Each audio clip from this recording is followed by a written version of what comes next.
up, everybody? This is Cornelius with your Word Sunday, but on a Monday. All right, y'all.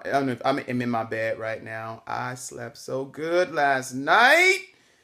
This new Casper mattress, and I know I am so on it right now, but oh my God, this Casper mattress gave me fever. Fever! Ooh, baby, baby, baby. Anyway, it feels so good. I haven't had a bed and I haven't had a new mattress in what, like 8 years? My gosh, it's been that long, 8 years, but baby. Woo! You start dreaming in colors with a new mattress. Come on, somebody. Anyway, the word for this week has been soul. Soul. Soul. All right. And I know for myself, I was just exploring like what does soul really mean, and like really that embodying like the word. What does it really mean? I know for myself, I sort of and you too as well. You probably use like some dramatic, like I'm not dramatic, but generic definition for soul, in yoga, maybe, if we're like a spoken word event or something like that, it's just like, oh, my body, my mind, my soul. And sometimes we just use words so loosely and we don't really know the depth of it. So that's what inspired this word this week. And, let me just read this quote for you. This is because I was doing the Oprah and Deepak 21 day meditation, and it was really, really amazing, good stuff. So from day 19, they talk about soul, and Deepak says, as we explore how faith heals by expanding our awareness and revealing all the possibilities within our soul. Here we understand the soul by our direct experience, not as something we learn about secondhand. The soul is our true self. It is the quiet experiencer within. The presence of awareness that understands what you are listening to or experiencing right now. So this experience of the soul is who we are. It is our wholeness. The soul is the source of our joy, truth, beauty, and infinite potential. When we live from this level of life, we are immediately connected to and supported by other souls. We healed and are healed in return.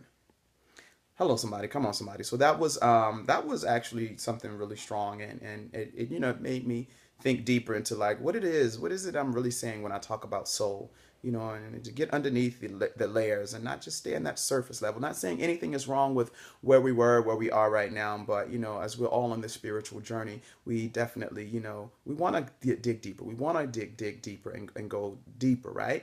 Because I believe ultimately we are all healed, regardless of what we think our purpose is or what our beliefs, what we believe in. I feel like we all are here to be healed in some sort of form. Maybe it's just something really small, maybe it's something large. Whatever it is, I think we are all here to be healed. That's what keeps us connected. And it also reminds me of when I used to wait tables and bartend and stuff back in New York. I was working at this one restaurant, and they had this one restaurant, and they had this whatchamajigga called? Oh, they had a sorry, I just got a little distracted. Phone rang. But they had a wine tasting, and with the wine tasting, what happened is that we were asked to taste all of these different types of wines, and I realized that it just didn't happen that it just happened to just show up in a bottle and at our table and in a glass and we drink it, or at home or wherever we choose to indulge in some wine. But there is a process behind that wine. There's a process. There's age to it. When they say the wine is aged, it just didn't show up.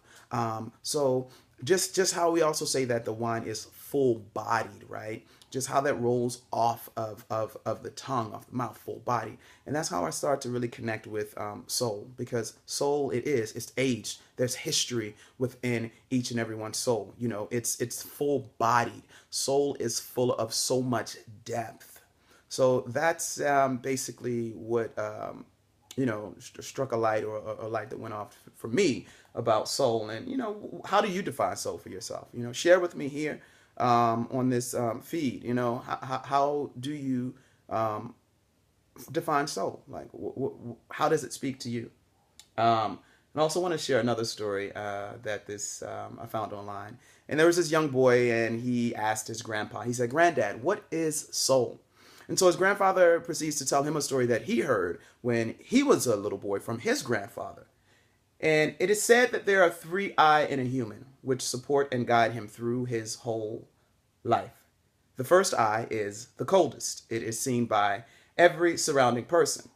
The second I is the warmest. It is only seen by the closest people to you. The first and the second always argue for power over the man, and their discord awakens doubt and fear in us. And only the third I can reconcile and find a compromise between the first two. No one can see it. Sometimes we are unaware of its existence, but it is always with us. And the grandson says, "Well, I never heard about it." And the grandfather smiles and he goes on to answer, "The first I is mind. If it takes over the second one, the person becomes calculative and cold. The second I is heart. If it wins, we become naive. Then it is easy to hurt and deceive us. The third one is the soul, and only it can restore the balance in us." Hello, somebody. Come on, somebody. So you just sit with that, wrestle with that, marinate with that, let that sink in. And that's what I had to share with you guys today on this Word Sunday, but on a Monday. All right. I'll talk to y'all later. All right. Peace.